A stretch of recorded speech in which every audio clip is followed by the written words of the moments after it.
Nakata's fault too. Yeah, I know, right? Here we go. So we're going live now. It's gonna turn on. There we go. And we're live. What up, guys? Let me go through the chats real quick. Say what's up to everybody, and then we're gonna jump right into this interview. I'm excited about it. It's gonna be good. Let me just do the chats real quick. What up? Welcome HTX. Welcome Wayne. HTX beat you by like a hair. Hyder. Taking off, jumping on a flight. He's taking off to go. I think he's gonna go fish in Alaska for a couple of weeks, or I forget how long. But safe flights, safe flight. Be safe, and if you can, call in and give us an Alaska fish report. That'd be sweet. That'd be awesome. Let's see. Leonard's in the house. Nate, what up, Nate? Nate in the house. That's right. Cal, hi everyone. Safe travels, Hyder. Cool. What up, everybody? That's Leonard and Captain Dan. What up? Gluten-free pizza. Yeah, Captain Dan's been working on the gluten-free pizza, so good deal. Good deal. Okay, cool. First, okay, so let's get right into the show. Let's kick off the show with the music, and then we'll get right into it. Here we go. Welcome to Fishy Hour, the show where we hang out and talk about fishing and fishing techniques and strategies and learn from each other. And also take an hour out of our day to relax and just enjoy the stuff we like to do and have fun. Today's episode is special. We have Todd from TB Metal Art. There's an official logo. I would have put it on the screen, but I didn't have a way to digitize it. So Todd Burton. And he's been watching the show for a little bit, and we came in contact because of Kevin Nakata put us in contact, and I saw his work, and I was like, that is amazing. And so he's here. He's actually watched quite a few of our shows, so he's become a regular, and I thought it'd be cool to have him on the show and talk about his La Jolla fishing experience. He's got a lot of that, and he's got an amazing job. He's like, maybe I'm not allowed to talk about his job. We'll talk about that when we put him on the show. But we'll ask him if it's okay. But very interesting career. It's awesome. And then on top of all that, awesome La Jolla fishing experience, fishing experience in general, and a cool job. He does this fantastic metal work. And in case you haven't noticed, it's on my wall back here. He just dropped off this beautiful yellowtail, which I'll take off the wall and show you. Juan, what's up, Juan? Thank you for the super chat. Very nice of you. Very nice of you. Okay, cool. So that's what's gonna happen today, guys. Good. Okay, cool. So I'm sorry if I don't get all over the questions right away. We're gonna try to get through about a 20 to 35 minute interview, and then we're gonna open it up to you guys for questions, and hopefully you have some good questions related to what we've been talking about. So without further ado, say hello to Mr. Todd Burton. He's going to join us here on the split screen. Here we go. Let me see where you are, Todd. Let's see. Oh, let me bring you up full screen. There you are. What up, Todd? What's up, fellas? Cheers, brothers and sisters. Super cool. Super cool. So I'm going to put you full screen. I'll be over here in the little corner talking smack. Whoa, HTX just dropped the 1999 super chat. Whoa, Todd. Sorry, whoa, Oscar in the house, dude. Thank you, goal. Right on, guys. So, try to hold back on the super chats for now, guys. We're gonna do this interview, and I'm gonna focus exclusively on Todd. And then while Todd is speaking and answering some of the questions I put, I will be kind of reading for any questions you guys might have, and we'll ask those questions towards the end of the interview. Okay, we're gonna go for about 20, 35 minutes, 30, maybe 40 minutes, and then see how it goes. But first off, we're going to start off the show as we usually start the show, and that is with the traditional beverage opening. So everybody, hope we have a nice beverage. Let me know what you're drinking. Ready? We're gonna rate Todd's opening first. So ready? Am I going first? Yeah, go for it. All right, ready?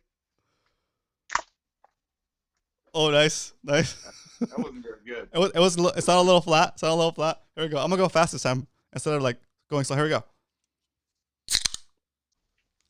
Yeah, you need that. I was better. It's also the mic too. You got a better microphone than I do. It's like cheating. Cheers. Thanks for showing up. Good stuff. Cheers. Oh, I picked up the cherry cola this It's time. good. Yeah, right on. Nice. Cool. So Todd, there's so many ways to start this. I think we should start off with the core stuff that we like to do here as a group. So let's start off. I mean, your artwork is amazing, and I want to tease that a little bit.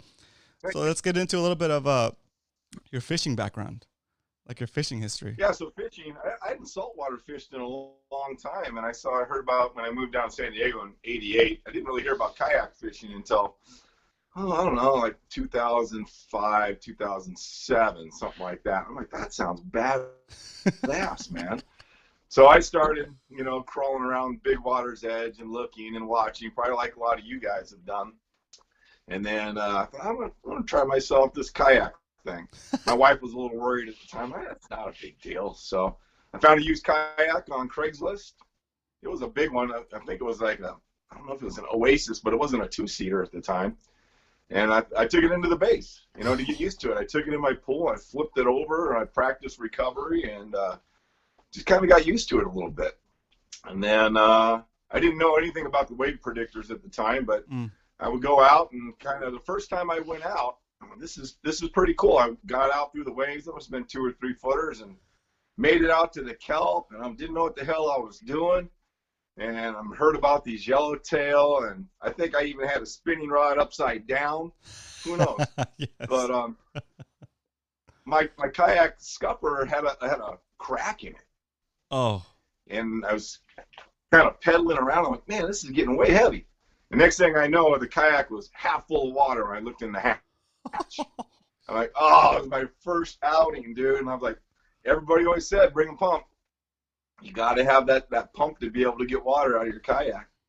So thankfully I had one. I pumped it out, pedaled over to the kelp, and breathed heavy, and then hauled ass in. And that was my first experience. A little harrowing, but it didn't scare me away. So kind of moved on. I got an Outback after that, sold that one off, told a guy, you got to repair it. And he did the repairs, and he's happy in the bay.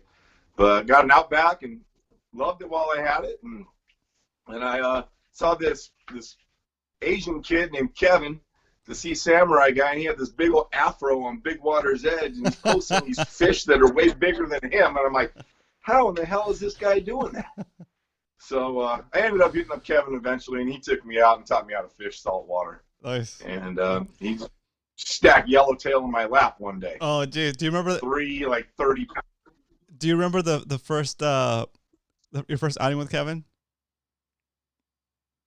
Oh yeah, it was fun, man.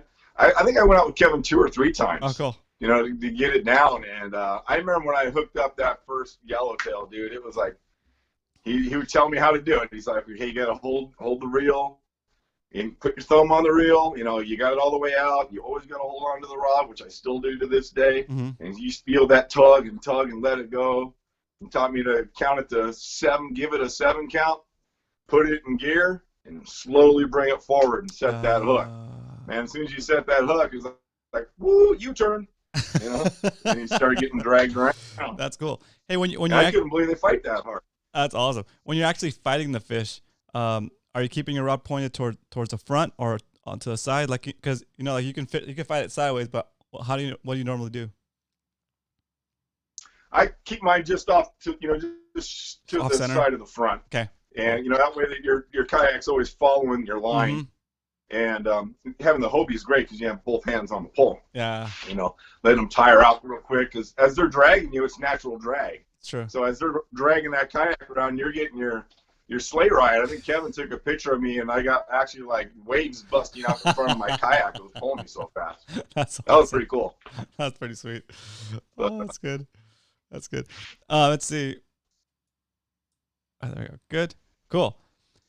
Man, so and like yellowtail, fishing La Jolla wasn't your first fishing outing, right? You had previous fishing experience?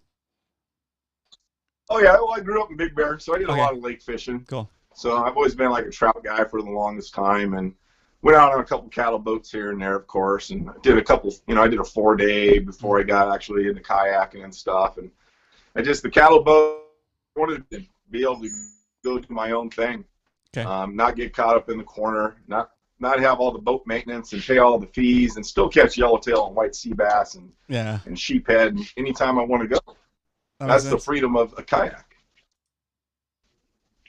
That's awesome. That makes sense, because like once you're over the initial investment of the kayak, it's like free fishing pretty much. Pretty much, you just got to pay for some bait. Maybe you have $20 in. Yeah. Usually, I go to La Jolla. I go for sheephead in La Jolla typically, and I buy about $16 worth of shrimp and get a few squid, and it's pretty easy. Perfect. It's pretty good.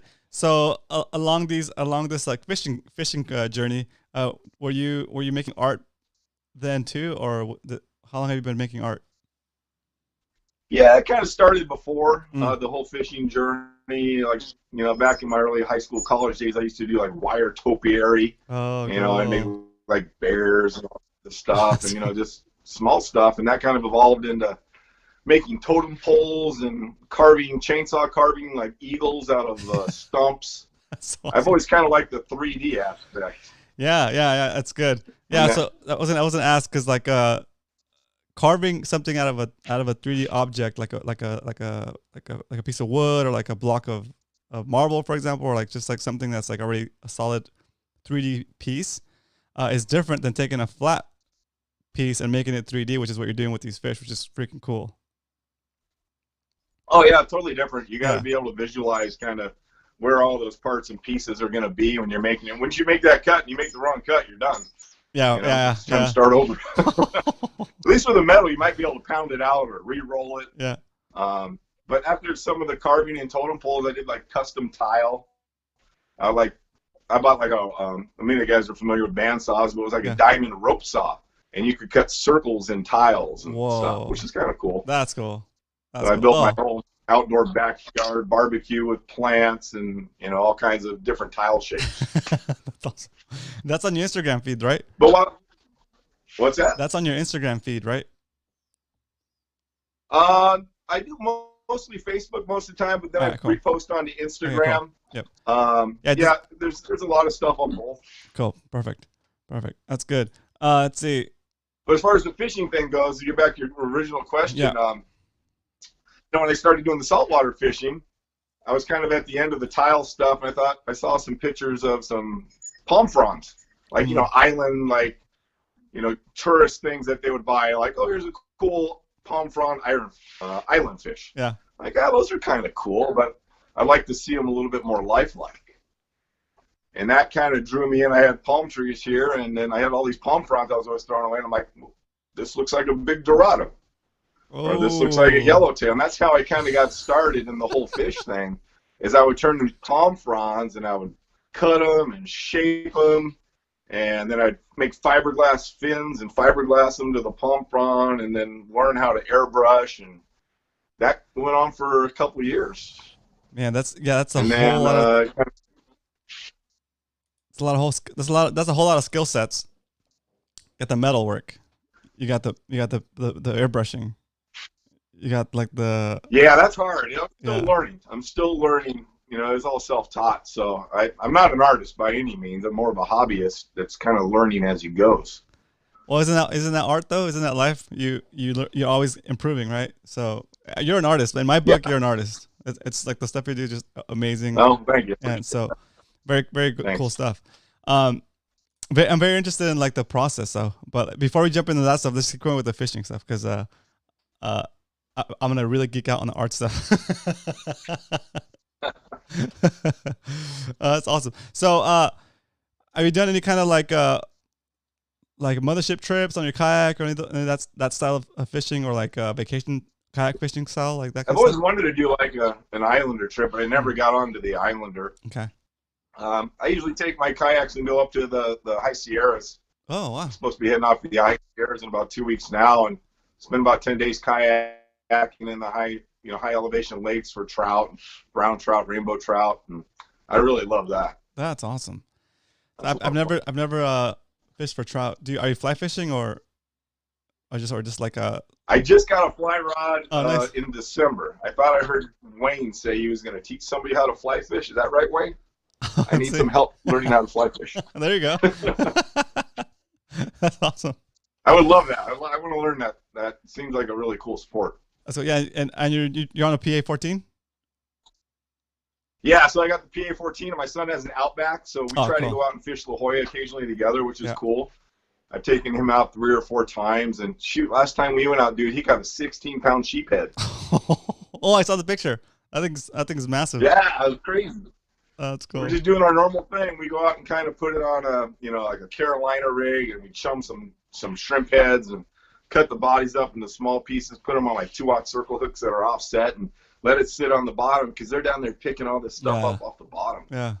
And then I could have swore he was caught in kelp. His whole line's like, woo! It's like going back and forth, and I thought the kelp was swinging. I'm like, I'll let him figure it out. Yeah.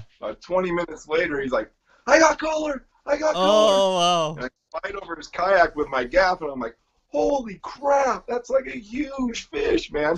So I just gaffed it. And that's one thing about kayak fishing for big fish. You know, they slide like right in your lap or right by your feet. Yeah. That's so cool. Dude, that's exciting. A lot of good info there for those of you guys looking for tips. Just got to pay attention. Good stuff. So good. How often are you fishing these days? I try to get out as much as I can, but I'm lucky if I can get out once a month. Oh, cool. Maybe twice a month if I'm lucky. My job kind of puts me on call after hours, so I'm running like 24/7 sometimes. Oh, yeah. But I do hazmat emergency response. It's not a mystery to anybody who knows me. Cool. Chem, bio, and radiological emergency response is my main gig. That is such a interesting line of work. It looks fun, but at the same time looks super like dangerous. Like you got to be on point. Sometimes there's a lot of pucker factor to it. Yeah. Yeah. But super fun. Todd swung by the house today to drop off this yellowtail, and my neighbor was like, "What's going on?" He's like, "Is everything okay?" Yeah. There's a hazmat truck in front of your house. Yeah. During lunchtime. I said, yeah. Is that hilarious? I almost wanted to play a trick on him and be like, your neighbor's cooking over here. It's like, I don't know. I was going to try to play a trick on you. I'm not sure if you remember my face just from a picture. I was going to mess with you. Funny. So good. Awesome. Cool. All right. So, you guys in the chat start thinking about your questions. You can ask about anything that we've talked about. If you have any questions that I haven't covered, and we will jump into those in a little bit. So now we're going to talk a little bit about Todd's artwork and how he got started actually making. And okay, he started with making the palm fronds, and then from there he transitioned into maybe some fish, and then you've always been an artist. It sounds like. So when did you go full bore into like your first fish? All right, yeah. So I saw some of the metal fish online from some local artists here who were really good, and I'm like, wow, that looks so cool. You have an unlimited amount of supply. I don't have to wait for the palm fronds to fall off the tree or try to pull them off. Those things are super hard to pull off of trees. So I can just go down to the store and buy this big flat sheet of metal, and then I'm like, just trying to figure out what gauge to start with was hard, what materials.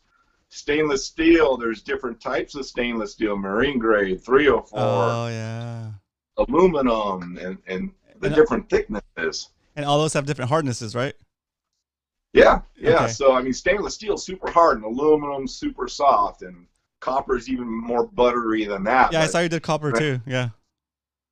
And when I first started out, I was doing 22 gauge stainless steel. Sounds called 304, and it's a mirror finish on one side. It comes with a coating. Oh, cool. And I'm cutting this stuff I cut it with tin snips. It's all hand cut, and I draw everyone myself. I don't trace anything. I'm not a great drawer on metal, but once it gets cut out, it looks better. No, so I that was one of the things that like really struck me about looking at your process is that your proportions are great. Like your fish structure is good. It's not deformed, and it looks like it's proportional. That's what I'm trying to say. A lot of people will draw a fish and like they'll make the tail like maybe too big, or like make the head slightly too big, or like the base of the tail is too thin. But yours is like right on point. And I saw the before you cut pictures you have up, and those look like and it's hand drawn, but I wasn't sure if you're using a template because those are really well done. Really well, I hand draw the first one if I've never made one before. Yeah. I made my first yellowtail. I'll hand draw it. I'll cut it out. Then I'll use like a big piece of Home Depot, like plastic basically, and I'll trace that and I'll cut it out, and then I'll have that template. So Yeah, I don't have to redraw it every time, but I already drew it once. Right. Yeah, makes sense. But So it's still yours.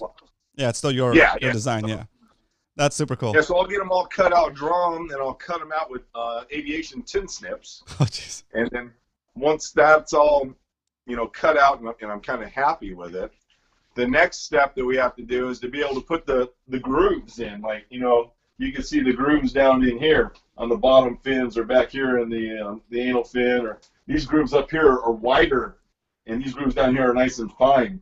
So and that all happens with what's called a bead roller. So, some guys who do metal fab may be familiar. That's perfect. We'll talk about that bead roller in 1 second. I want to get this yellowtail off the wall. And and I'm going to go full screen on my screen, so it's like high res, and it'll be more detailed. And then you can talk about it while I'm holding it down over here. Okay, give me a second. All right, we'll do. I'm not sure if they can still hear me or not. I assume you can. But this is about a 37-inch yellowtail, I think it is.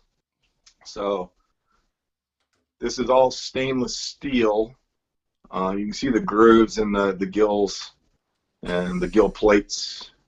I'm trying to put my headphones on while I'm trying. Okay, there we go.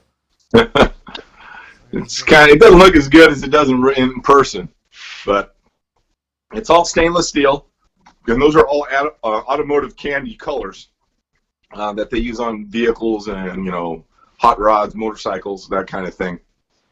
And then those grooves are all done with a bead roller, like I had mentioned. So each one is hand rolled. You got to hold the fish with your left hand, and you're cranking with your right hand and moving the fish around at the same time. So doing a very big longfish can be pretty tough sometimes as you're trying to get that done. Yeah, you can see the grooves on the back. So you roll it from the back side, and it puts the dent in, or the valley, or the groove, and then you get the bulge on the opposite side. So yeah, that's the logo there, tbmetalart.com. But you can see the aluminum tape there and the hanger. So those are all resined on because the metal's not thick enough to actually TIG weld, but it's light enough to hang without a lot of hardware. And then there is also a pec fin that's epoxied on. It's all one piece except for the pec fin and the eye. There it is. So cool. I'm gonna put it back up here. I'm gonna put it back up. Yeah. Go ahead. So once that's all cut out and bead rolled, I'll wait for Roman. Cheers, everybody. I enjoy the show as much as you guys do. Very cool piece of art. Very cool. Very happy with it. I was kind of describing it as you were holding it, Roman. Yeah, I could hear you a little bit. That was great. That was perfect. That's why I kind of kept going. Okay. All right. Yeah. So like I say, it's all one piece except for the pec fin, which is kind of done once the fish is pretty much rounded out. And like I can hold up this little guy here. This is going to be a little calico bass. Oh, cool. They were asking about that. That's awesome. So you can see that. I don't know how well you can see that, but so this is all cut out. Jeez. In just stainless steel, and I got the eye in already. So that's a taxidermy eye. It comes clear, and then I color all of the eyes myself with different types of pigments. Oh, and then I put the resin inside the eye to encapsulate it, and it's all resined on the back, and that's also covered with really hardcore aluminum tape. But this thing ain't coming out, so it's pretty stiff and solid. But once you get the bead rolls in right here before the eye, everything's bead rolled. Then you take it over to an English wheel, and you want to put in this curve. I don't know if you can see that curve. This one's not curved as much as the Dorado behind me or some of the other pieces, but I can kind of see the curve there. Kind of hard to see. That's super cool. But you put that on an English wheel, and you roll it back and forth with dies, and you swap dies out, and they have different curves to them.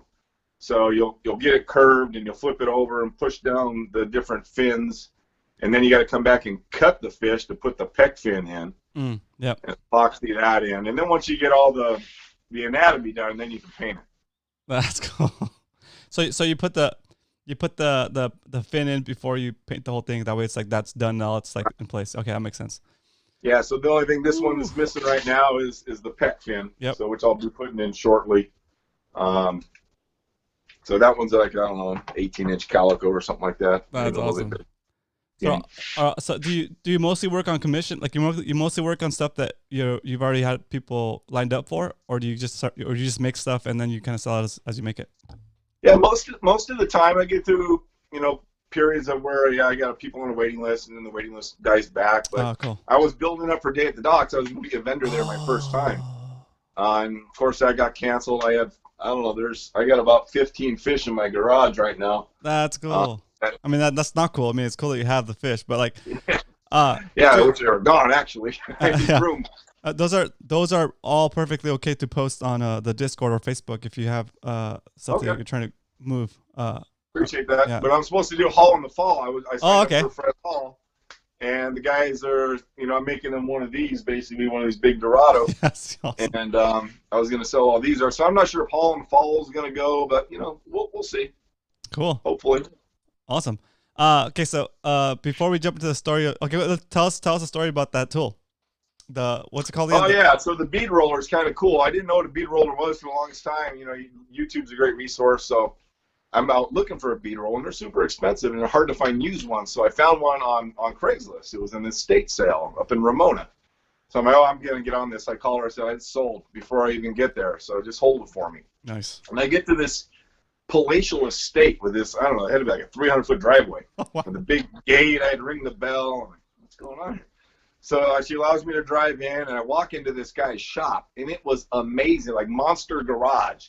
But he had tools from like the 1950s, the ones that never break down, like the old ones that weigh like, 10,000 pounds.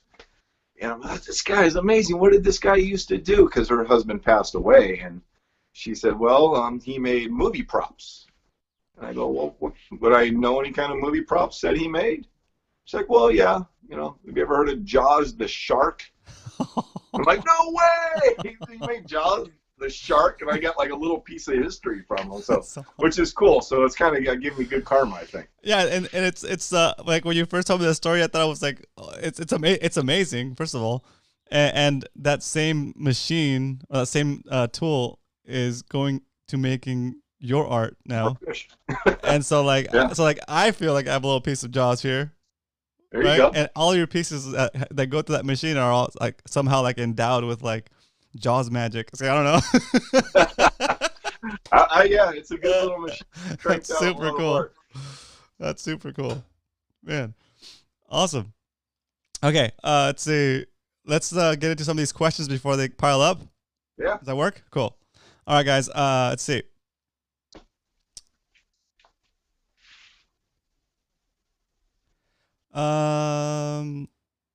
Salty says I need better lighting on this yellowtail. Yeah, I do. I think I need to put a second light on it because the tail's a little bit dark. Let's see. Beater crimper combo tool. I guess I'm not sure if that's a question. All right, here you go, Todd. How much does a yellowtail piece like Roman's weigh? Oh, it's not much weight at all. You picked it up, Roman. It might be like, only an eighth of a pound. Yeah, that's about right. It's super light. It's super light. It's on a single. It's in drywall, but it's got one of those little plastic inserts before, like you pre-drilled it. So it's not that heavy.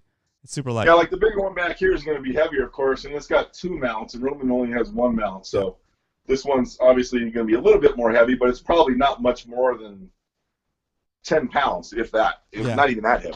They just look heavy because they look 3D. So, but they're not. Yeah. You saw it's curved, so it's nothing behind it. It's just metal, curved, but it looks heavier. So that's kind of a good thing too. Good stuff. Okay, let's see. They're asking if you have a website. Yes, he does have a website. It is TB Metal Art. www. Yep. TB, as in Todd Burton, TB, metalart.com. Perfect. Yeah, you're going to go there and you're going to get blown away by the stuff he does. It's amazing. All right, cool. And then let's see, John Lay, let's see, asks also, how how much time and hours does it take to make a piece like this one? What's up, John? So that one's probably about 8 to 10 hours. They vary, you know, so it averages 8 to 10 hours, but like this Dorado could be upwards of, with the paint job, maybe 13 to 15 hours. Yeah, that paint job is amazing. Thank you. Super good stuff. Captain Dan asked a question. He says, I like that you guys are putting Todd in capital letters when you're asking the question. It helps me find him, so keep doing that. Captain Dan says, what is the biggest fish you've made so far? How long did it take to make? Good question. I made one for a guy in over in Florida. I think it's gogetsalty.com. I'm pretty sure that's it. Gogetsalty or getsalty.com. It was a this one's pretty big, but that was a sailfish. Oh. And it's on my website. It has the red, white, and blue flag on it as the sail. I see. And then, you know, that was pretty big. And I just made a swordfish too. That was over 6 feet. Holy! Oh, I saw when you were cutting that out. That's cool. Yeah, so about 6 feet's about my maximum because my bead roller only has an 18-inch mouth. So when I want to do the roll, when I want to roll this, 18 inches is the max I can get. And when you're twisting, sometimes the bead roller will hit this fin, and you can't get all the way up into here. So you have to flip it and start on the other side and rotate it the other way. So I need a better, bigger bead roller, but they're like $3,000. So maybe one of these days. Yeah, but you guys buy lots of fish. Yeah, right. Yeah, they buy a lot of fish. That's crazy. But even then, that's a huge piece. That's a huge piece. This is a 58-inch Dorado. I mean the 6-footer. Oh yeah. That's like man. Okay, cool. Let's see. One more question. Let's see. HTX asks, do you use a Pittsburg machine as well or just a beater? He said a Pittsburg. I just roll on the bead roller. So I don't hammer anything. So it's an English wheel and a bead roller. That's cool.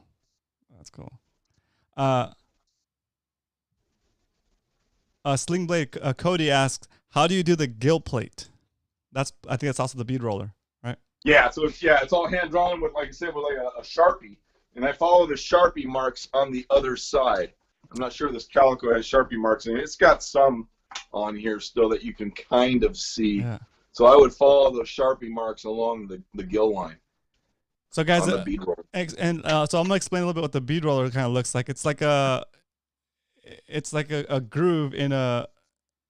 It's like how can I explain this? Yeah, think of like a V-shaped wheel. Mm-hmm. Almost like a wheel that's got a V in it, and it rotates. It's a die, and as it rotates, it just puts a little crease into the metal. But then Todd's got to turn all that by hand. So, like, say we're gonna trace this little. I'm holding stuff up like I can see me. Let me go split screen real quick.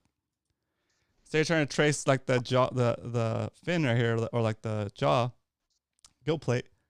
This is the bead roller. You have to kind of do this and kind of like make it go exactly. And that's if you only have an 18-inch mouth, the whole fish can't go around 360. Yeah. So it's stop on one side, and you got to go to the other side and roll the other way. Makes sense. All that while and the machine is not powered by anything but his arm, so he's got to like actually turn it to kind of push it through while he's doing it. So that's kind of crazy. That's cool. Yeah, they do have some foot pedals you can upgrade, but I haven't got there yet. Awesome. One of these days. Nice. So this isn't what you do full time, right? No, this is just a hobby. So this is my hobby. After work, come in the garage, have a few beers, make some fish. Super cool. Make a little extra money. Yeah.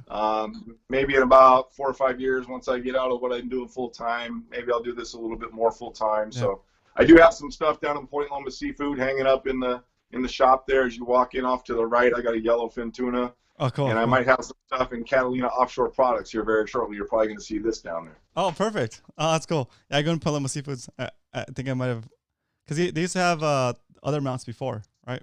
Oh, they got a lot of mounts in there. Yeah. Best seafood in town. Yeah, good stuff.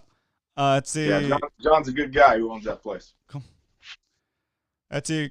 Cal asks, do you make anything else besides fish? Oh, yeah.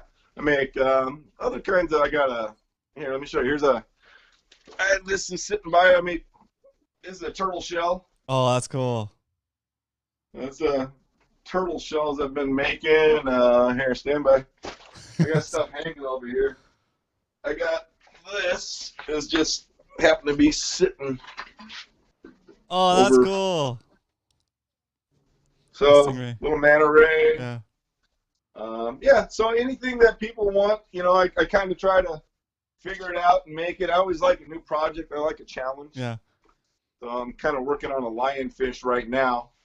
But Oh wow, that's gonna be tough. I made like NFL logos. It's all on the website. If you Yeah. go off to the right, Perfect. there's some stuff there that when I first started, and then there's a lot of stuff, that's gotten a lot better Cool. as I go. I've only been doing the metal for about less than a year and a half. Okay. That's amazing. That's so cool. Thanks. Dang. That's impressive actually. It's a lot of fun. Yeah. Do you okay, so how does it work if somebody wants to commission a piece? Like say I want to have like something you haven't made before, like I don't know. Have you made a spotted bay bass? No, I haven't. Okay, cool. Or like I made one out of like palm frond a long time ago. Oh, cool. That's awesome.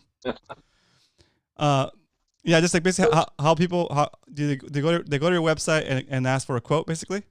Yeah, there's an order form there. Cool. They can go onto the website, put their name and what they want, what they're interested in. It goes to my email. I get back to them. We talk about kind of how much it would cost. Generally, it's like $8 a linear inch is the going rate. And taxidermy is like $20 a linear inch. Jeez, yeah, that's crazy. I'm not a professional or anything, but your work is professional. Your work is professional. So it's as good as it's as good, not as good as it's gonna get. It's as good as any professionals would be. So yeah, don't sell yourself short. Me up off Facebook, Instagram, TB Metal Art, and then off the web page a lot too. Yeah, cool, perfect. HTX says it's Oscar in Texas. He says Todd, I actually know a person who sells bead rollers, bigger ones. Hit me up on Discord. All right, cool. Yeah, I'm not sure if he's looking to buy one yet, but he soon. But if he can get a super good deal, maybe. yeah, Oscar, I'll hit you up, buddy. John asks, let's see, is it trickier to do a tiny piece in terms of attention to detail, or bigger piece? Oh yeah, 100%. 100%. The tiny ones are hard because you really need a what's called a micron airbrush to be able to get the super fine lines. Oh, okay. Yeah, right now the airbrush I have is an Eclipse CS, and it does pretty good on fine lines, but that detail is so much harder in a smaller fish. This is a good question. That was cool. And I had a question about the eyes because I know you kind of we went over it kind of quick, but you buy the eyes so that it just has a pupil, and then you do all of the color around it. That's amazing because that's like. Yeah. So I have a set of pigments that I'll use in powders, and I can mix the pigments and powders to, whatever I want it to be, to match the skin or the fish. Yeah, the fish. And then so when you're working with the actual, I think is it paint or is it actual like dust or like powder? It's almost like it's like a glitter almost, a real fine glitter. Yeah, like a pigment. So that you need a respirator for that, right? No, but I have one. Okay, cool. All the paints I use are all water-based. They're all actually aniline dyes. Cool. The system's called Candy 2O. Okay. It's a fairly newer system, and they're all candy colors. So cool. They look really good on metal. Oh yeah. They're pretty vibrant, especially like for this. So they're all kind of like candy colors, neon blues and vivid yellows and greens, and they work pretty good. And then you just use those pigments to be able to match the glass portion of the eye, but it comes with a silicone socket. So if you look at this calico, which I can kind of put up, you can kind of see I don't know if you can see that's in focus or not, but it has a glass eye here, and then this is a silicone eye socket. So you color the glass with the pigments, and then you airbrush the silicone to match the skin. And that gives you and that actually looks more like the real fish, because the fish do have that little gap between the actual eye lens and the body of the fish. Yeah, it sticks out a little bit. Yeah, it sticks out. If you look at most metal fish, most of them are like button eyes they get, and they just stick it on. Yeah. It drives me crazy. I want it to kind of look real as possible. That is amazing. That's cool. That's cool. See, sorry, I like to get into the details of this kind of stuff. Let's see. Good question, John. That was a good question. Let's see, it looks like a gear wheel. Okay, the most Robert says the most incredible stuff I've seen. Right on. Thanks, Robert. Thanks, Robert. Let's see. Appreciate it. Oscar HTX says, so crazy. I work with all these tools. All my employees do. Oh, cool. That's cool. Nice. Arnie Arnold says, your stuff rocks, Todd. There we go. Woo, Arnie, I got your fish ready, buddy. Oh, cool. Is it here? I'll show it to you. Oh, there you go. Arnold's going to show you your fish. All right, Arnie, here's your fish, bud. Oh, there you go. Nice. It's a big one. Dude, that's cool. That's a 48-inch yellowtail. So awesome. That would be a pig, man. So good. How much would that weigh in real life if it was a real fish? Oh, my goodness. This has got to be, I don't know, 40 pounds? Nice. That's awesome. 35, 40 pounds? There you go. It's coming with this big piece of kelp string in the back here, Arnie. That's the other thing I noticed about your art. The kelp looks really good. That almost it looks pretty realistic actually. Yeah, so I tried a couple different forms of the kelp. This one back here is copper. Yeah. This one up here is stainless steel, and then there's one at the top you might not be able to see. That's mild steel. But what I found out best is that the copper works the best and it looks the best. So even though copper is kind of that kelp color, do you still paint it? No, I don't paint it. I flame treat it. Oh, there you go. That's fork. cool. That's what this is all copper here. So this is the turtle shell. Yeah. So this is 100% copper, and you can get the different hues of the purples and the pinks. By how long you depends how far you take it with the flame. Got it. That's cool. See, even that's a whole nother.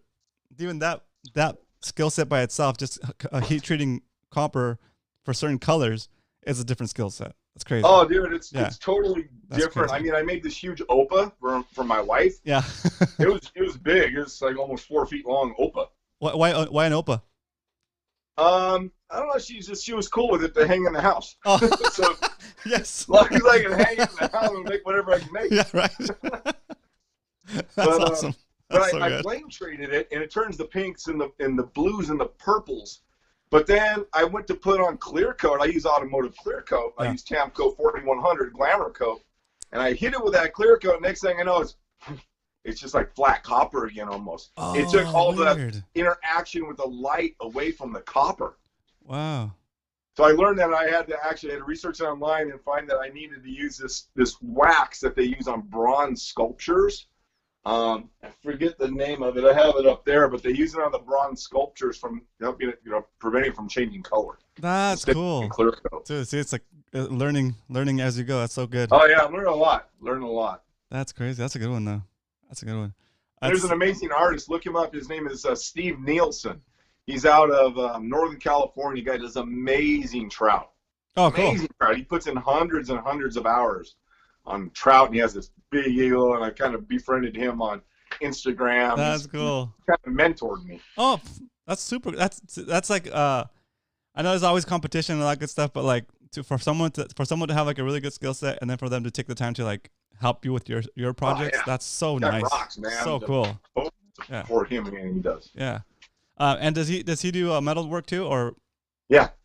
Yeah, he makes a lot of butterflies and his trout. He's making trout right now. His trout are amazing. Steve Nielsen. Look him up on Instagram. Cool. Awesome. Sweet. Okay, I'm gonna look some more of these questions. Let's see.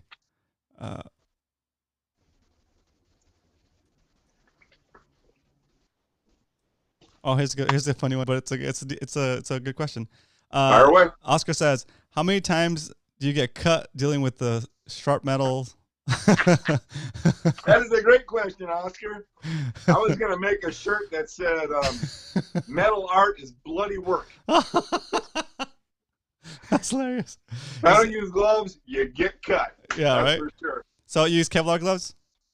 No, I just use the Home Depot gloves. I have some of these like sheepskin gloves. Oh, cool. They work pretty good. They last a long time. Cool. But yeah, some of these points can be super sharp. Yeah. If you do buy a fish from me, it should come with a disclaimer that says, "Do not play this. Do not give this to the kids to play with."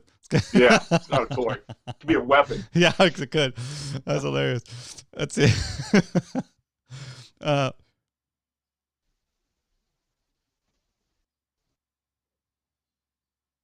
Cool. So Oscar's saying that you're definitely a bad ASS metal mechanic, better than most of my 5-year guys. So there you go. Thanks, Oscar. Good stuff. Appreciate that, bud. Okay, and Darren's in the house. What up, Darren? Welcome. Thanks for jumping in the show. Darren's question is: your paint is awesome. It's not easy laying down candy. Oh, maybe no, it's not. Yeah. It's especially not easy laying down clear too. But try the Candy 2.0. I mean, that stuff is pretty good. You got to use some enhancements to it, like some polyurethane 40-30 if you're into that kind of thing, it's like sticky? which helps it flow a little better. Okay, and so like I paint crankbaits every once in a while, once in a blue moon, even less than that, and I prime the baits, and they have like a little bit of an opaque kind of like clear, not a clear coat, just like a base coat. Yeah. Which helps, I think, absorb like the layers of paint. Like how difficult is it to not overspray on metal, because it seems like it's not absorbing anything, right? Yeah, it depends on the temperature of the day, but I have a heat gun that I'm actually spraying and going back and forth and trying to time it and put the elevation up, and because so it doesn't you can also smear it. Yeah, bead. yeah. If you hit like airbrush paint on cold steel, it beads. Yeah, that's crazy. That's another thing that I kind of just didn't think about until you just said that, because you basically have to preheat it, get it to like the right temperature before you start painting, right? That's crazy. Yep. That's cool stuff. Yeah, try some of this Candy 2.0 paint. I got it handy here. This stuff's the bomb, man. Right here. I don't know if you can see that. Oh, cool. Yeah. This is a Caribbean blue. So they have a whole line of candy paints, which are just incredible. I don't know if you can see all the paints I got back in here, but I got a ton of paint. That's so awesome. So awesome. Okay, it's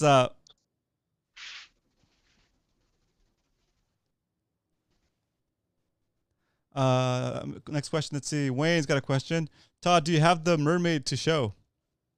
Oh, I do, Wayne. I'm getting ready to paint the skin, so you may not be able to see the whole thing. I could bring it around. The skin colors are super hard to do. I've been practicing a little bit, working on the skin colors, but I could bring her around. Hang on a second. Awesome. Thank you. And guys, back here in my kayak area. she's right in the kayak. Guys, make sure you guys put in your questions so we get them in time before Todd has to go. Okay, we're getting close to the end of the show, and I want to make sure I get your questions. Wow, it's already the end of the show? Jeez. Oh, we're getting close to it, but I just want to make sure I get all the questions. Oh, so cool. You can't really see her very well there, but this is what she kind of looks like. Cool. She's got red hair and green bottom, but they're pretty big. This is like 4 feet tall. That's awesome. Where are these going? One of them is going up to Lake Arrowhead, and another one is going over to a bomb squad friend of mine. Oh, that's awesome.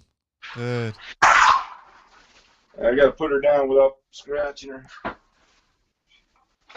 That's so good. Sorry about that.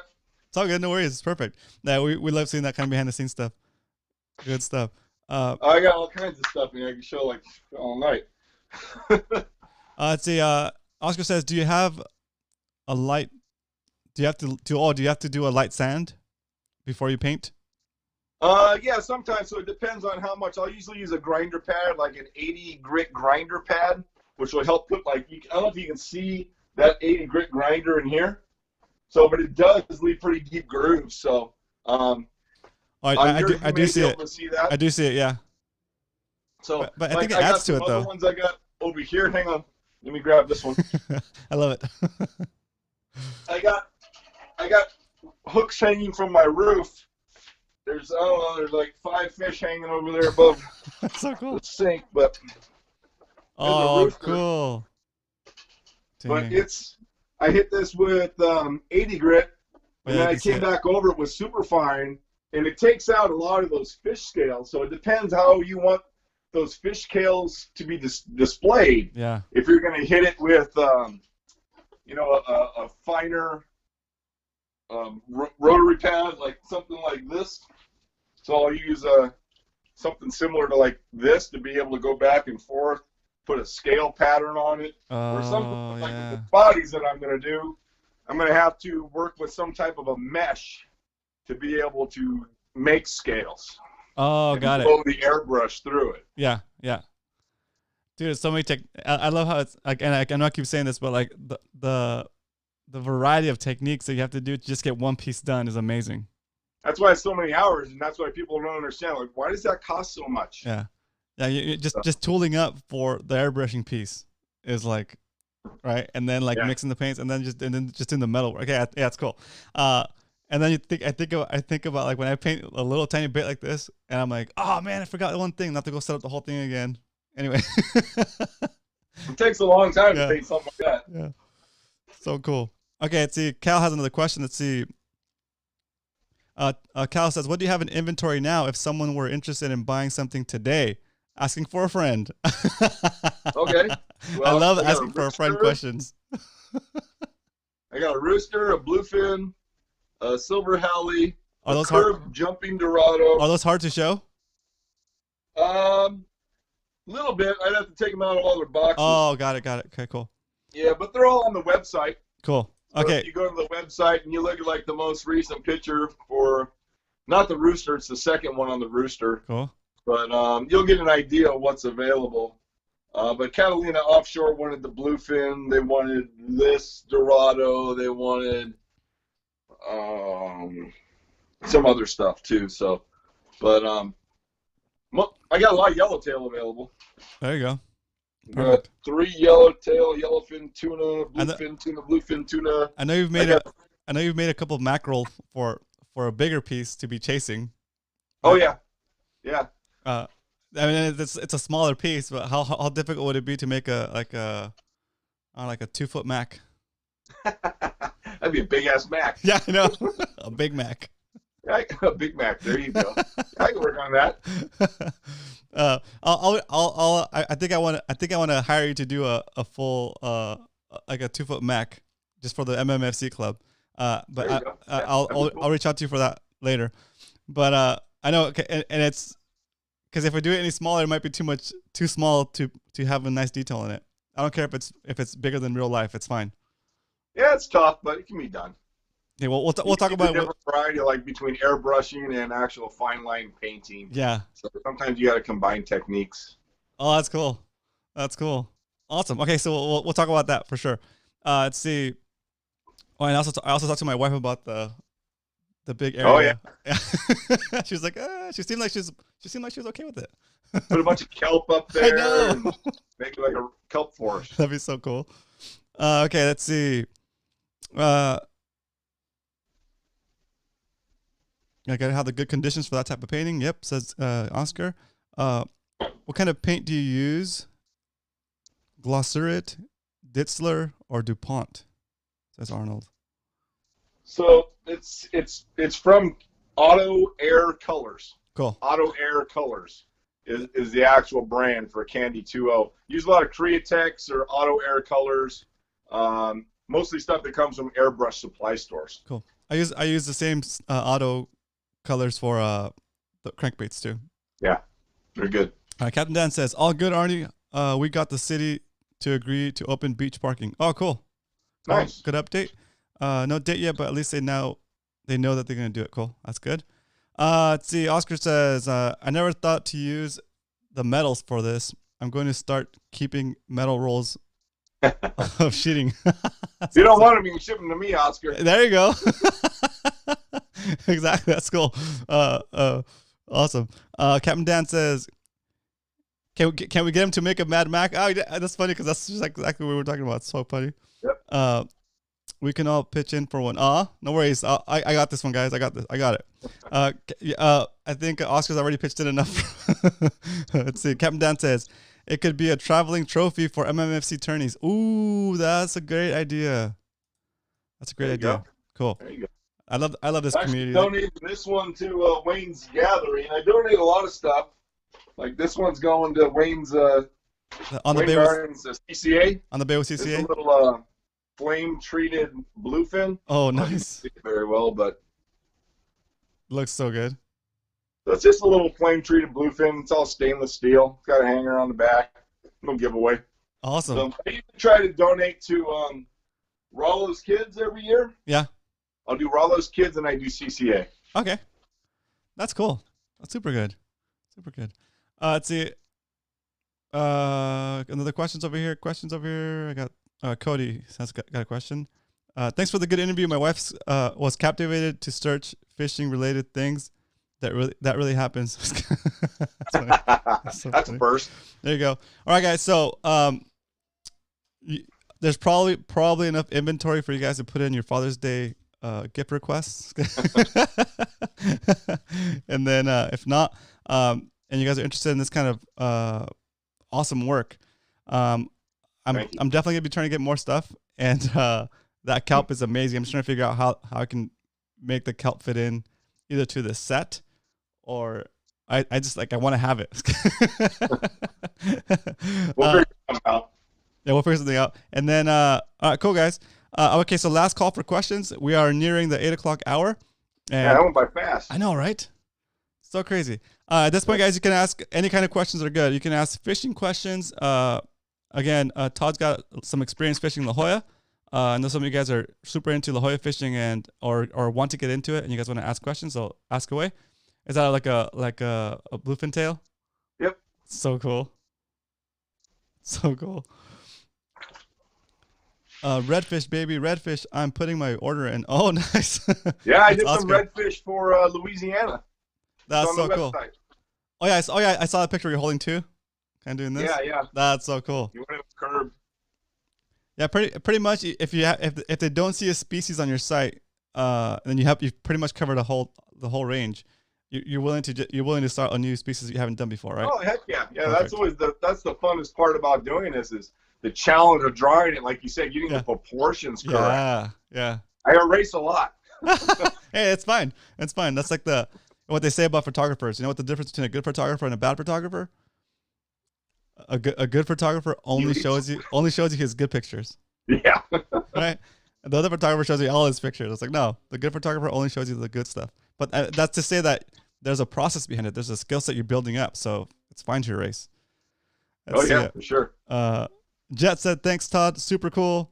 Brandon says, thanks, Todd. Awesome stuff. Leonard says, Todd, your work is awesome. Cool. Good stuff, guys. All right. So if there's no other questions, we're going to let Todd go. And thank you for taking the time to jump on the show and for donating this to the show.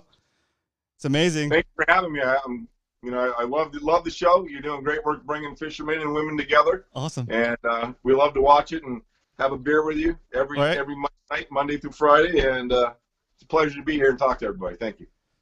Super good. So maybe we'll have you back soon for an opening challenge, take 2. I think you won that one. and before I let you go, I wanted to say, Todd, stay metal. I was kidding. Right on, guys. Take care. Good night. You. Thanks, Todd. Cheers. Cool. All right, guys. We let Todd go. Wait for him to jump into the chat if he wants to. But I hope you guys enjoyed the show tonight. Slightly different. I listened to what you guys were saying, and I'm telling you guys, I'm taking this to heart. I want to make this show better. I want to make better use of your time. We're staying to an hour, and I hope you enjoyed the show tonight. Tomorrow is going to be trivia night, and we're going to start doing interviews on Thursday. Okay, so it's going to be.